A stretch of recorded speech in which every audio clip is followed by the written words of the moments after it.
Lights, camera, action.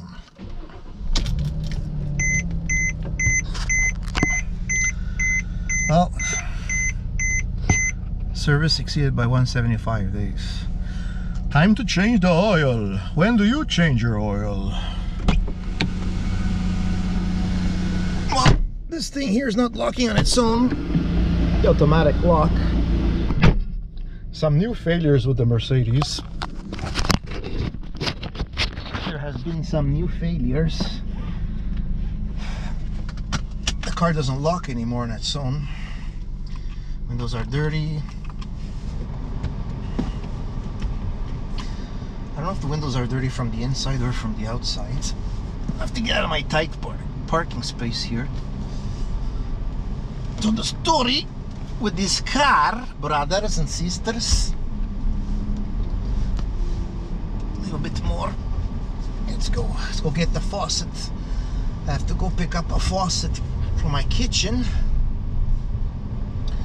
Slow down in the garage. It's no good to go fast in the garage.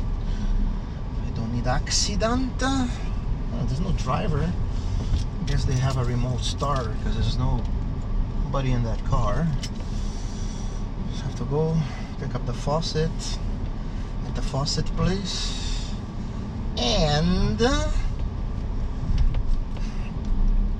it's gonna be, I don't know, 10 minutes. I'll get there in 10 minutes. It's not too far from here.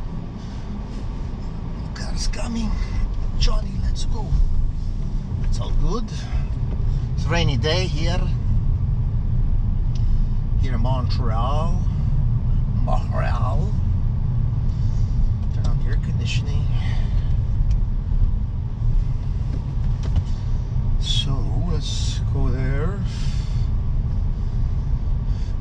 Already paid for the faucet.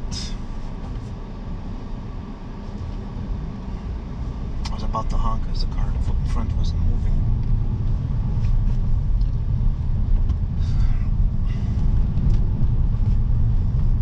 So already paid for the faucet, $200 and what something dollars. We're gonna change it. I actually bought a very cheap faucet from Amazon. No, from eBay, and turned out to be really crappy. So at first I had a hard time. I had a problem removing the old one. Was really hard to get rid of, to undo the bolts, undo the nut. Very hard to reach under the kitchen sink. It's quite hard to reach up there. Now, that was very problematic.